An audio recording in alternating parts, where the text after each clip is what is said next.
The Brussels Capital Region, which governs the Belgian capital of over 1.25 million people, has not had a government since elections back in June 2024.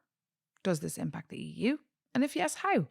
Welcome to Brussels, My Love, the podcast with me, Maeve McMahon. For this episode, I'm thrilled to be joined here in the studio by Euronews journalist and producer Lauren Walker. Welcome, Lauren. Hi, thanks for having me. Great to have you with us. You're Belgian, of course, even though listeners might detect your beautiful Scottish accent. Oh, that's very kind. I feel like people never detect it. So How did that happen? So I grew up here. Both my parents are Scottish, but I went to Dutch-speaking schools. I had Dutch-speaking education for basically 16 years because I started there in nursery when I was 2.5. And so my accent has a bit of a funny twang because I speak Dutch half of the time. And what an advantage that you speak Dutch and you're super Belgian, so you can understand this wonderful host country of mine and this beloved city, Brussels, that I love dearly, but also dearly question sometimes, especially now, because can you just remind our listeners how many days it's been since we've had no government? So as of Friday, 19th of December, Brussels has been without an elected government for 559 days. So that's breaking a previous record. So this is a record that actually went into the Guinness Book of World Records, which was 541 days, but that was for the federal government negotiations. And that was in 2011. So it's breaking the Belgian record, but sadly we can't say world record because that's only for the States. Sadly. Yeah. I bet so Brussels is very happy about that. This has become a joke, hasn't it, among Belgians? It's become a joke, but really, I mean, I remember in 2011 when I was driving to school with my mum, we used to listen to the Belgian radio every day, and they would say like, today is day 421 without a government. So it is a joke, and I mean, it's a joke, but I'm kind of laughing nervously here because there's also so much at stake. I mean, what does this mean in practical terms for governance? This is, of course, the city that is home to the European Union, to NATO. It's also facing a major budget crisis. There's rising drug violence and there's growing homelessness, Lauren. So the jokes aside, there is a lot of concern for people living in Brussels. And this is nothing new. Like pretty early on, after we had a bell, because obviously in June, when we had the elections, June 2024, we also had the federal elections and we had the regional elections. So how it works in Belgium is then all the regions look for their governments and the federal state looks for the government. And everybody started forming a government. The Walloons were the earliest. They were very quick off the mark. They basically within a few weeks had a government there. And then Flanders was a bit later. Then we had the Belgian government, so the federal one. And everybody was just kind of waiting, like, it's going to happen soon. It's going to happen soon. But it's very politicized in Brussels. And I think maybe before I respond to your question, we should explain a bit why it's so complex. And that's because Brussels is bilingual. In Flanders, you only have the Flemish parties. And in Wallonia, you only have the French-speaking parties. But here in Brussels, you have the best of both worlds, some would say, but politically that makes it very complex because basically then the parties have to look for a majority or for a coalition in their own languages, so the Flemish-speaking side and the French-speaking side, and then they come together to form a government. And that's where it's kind of become a bit tricky because they won't align. What the challenges are now, what the concerns are, and this is very obvious amongst the people because people have come on the street multiple times, especially on this day when we broke the other Belgian record. So when it was 542 days, then we had people coming on the street saying, well, this doesn't work. Brussels has a massive structural budget deficit. It's amounting approximately 1.6 billion euros. So that's if the situation continues as it is until the end of this year. We have a debt of almost 16 billion euros. And this is leading to political concerns about a possible shutdown, like we've seen in the US. That seems very far from our bed, but actually it could be a reality in Brussels as well.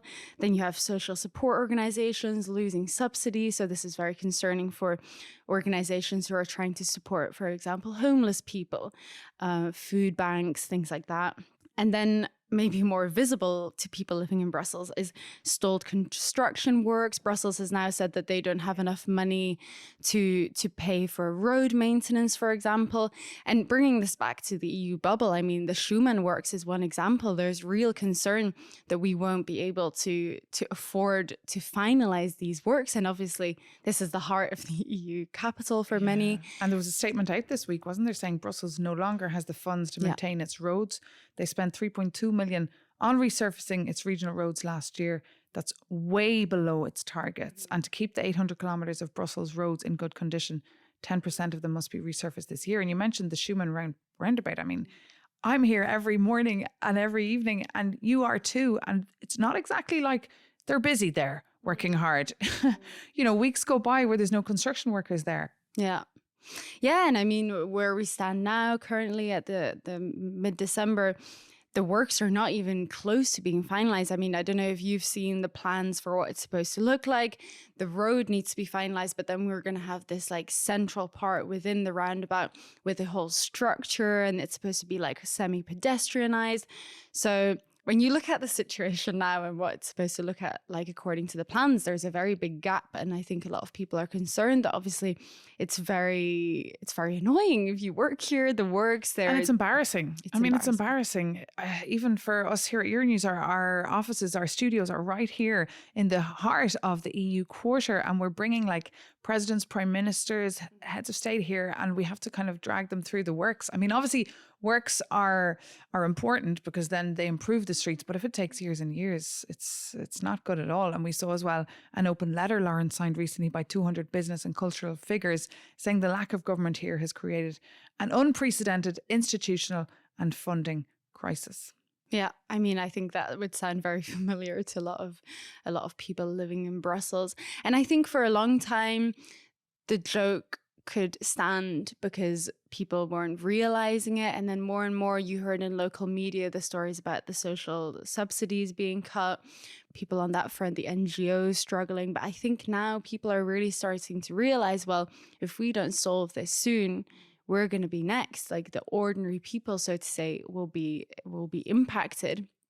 And I think, well, if you look how much is being organized on a regional level, because in Belgium we have all these different government levels, quite a lot of it hinges on us having a regional government. And now, more recently, there's this proposition of having a centrist left government. So there's talks ongoing for that.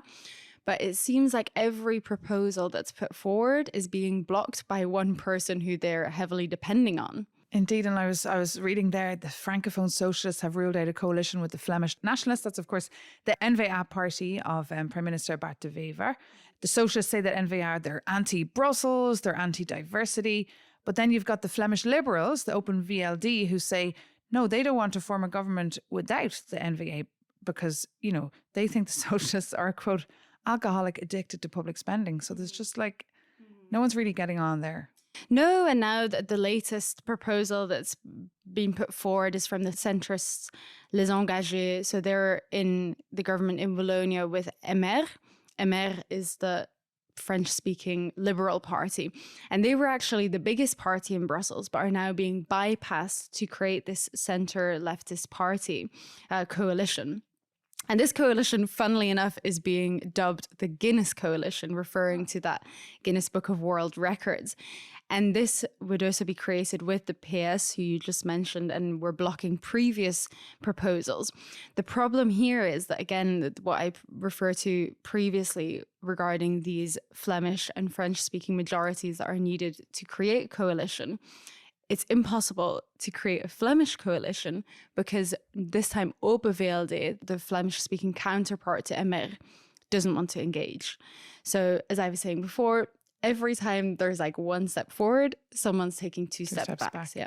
And Lauren, is this putting people off, like your circle of friends and acquaintances, from actually living and investing in Brussels? I wouldn't say so. Like I've said before, I think we've not come to a point yet where people are actually feeling this in their daily lives. And I also think there are still remnants. I mean, in 2011, I was 14 years old. So obviously I wasn't politically engaged yet. But there are these memories of us not having a government, and everybody was like, it's fine. We're still standing. There's no real issues. So I think people, and even my friends, are quite politically engaged now, I would say, but we're not feeling it on a daily basis. And I think that means that people aren't really motivated to do anything about it or to complain about it. And for now, we see the trash gets collected, our taxes are collected. So, Exactly. the day-to-day keeps running. But we do see, though, headlines, Lauren, like the number of shootings in the Brussels capital region has broken the sad record set in 2024. They've counted 96, police said, shootings so far compared to 92 last year. This is a worrying trend. It is worrying, and I think this is what a lot of people do refer to when they are expressing concerns about us not having a regional government, is like we have all of these very visible issues, safety concerns, security concerns in certain neighborhoods like Molenbeek, Anderlecht. People are increasingly afraid of coming out of their houses because they see drug dealers. These shootings are very public and not always at night. Sometimes even bypassers and citizens have been involved. So I think that this is very concerning. And a lot of people are saying, well, if we don't have a government, who's going to be involved in finding solutions? I do think it's important to say, though, that these drug-related shootings and this violence has been ongoing for quite a while, even before the June elections last year. And many people in Brussels believe that this is not just a Brussels problem. So the federal government is very involved in this now as well. And many decisions or measures that are being taken to solve this issue are now also being taken on a federal level. And I think that to some people is maybe kind of making them feel a bit better about the situation, that at least on some level it's being dealt with. Yeah. And just finally, I suppose, because this is Brussels, My Love, the podcast with a European flair, if you like, the fact that the Brussels capital region has had no government for 559 days as of Friday, the 19th of December. What does that mean for their role, Brussels' kind of role and image inside the EU? Again, the same. I don't know if that many people in the EU bubble would be that concerned, again, because it's not so visible. Except for the construction site. Except for the construction side, definitely. But I do think that it's more a problem for Brussels, because I think, and this is something that has been ongoing for quite a while, and it's definitely improved now, but I think Brussels for a very long time wasn't really owning the fact that it was this symbolic EU capital, or was seen as an EU capital. And I think by kind of not taking this responsibility to get a government and to create a government, it's not only damaging for people in Brussels, but it's also really damaging their international reputation. And I think for now, it's not too concerning. I think for now, people won't be raising their arms saying this is a disaster. But I think if it continues and if it starts upsetting EU officials here, and as you said, delegations coming here, for example, for the EU Council, that people might start saying, well, is this really what we want as the image for the EU? Because obviously a lot of the talks are happening here, a lot of the events are happening here. And well, do you want to bring people to a capital that maybe doesn't look the way you would want it to look? That is the question. Lauren Walker, thank you so much for sharing your time and your insights with us here on Brussels, My Love. And thank you so much for listening. Before I go, though, a big thanks, of course, to all those behind the scenes here at Euronews that helped us get this podcast out, our sound technician, Yorgos Leviditis, and our Euronews podcast producer, Alicia Carnivali.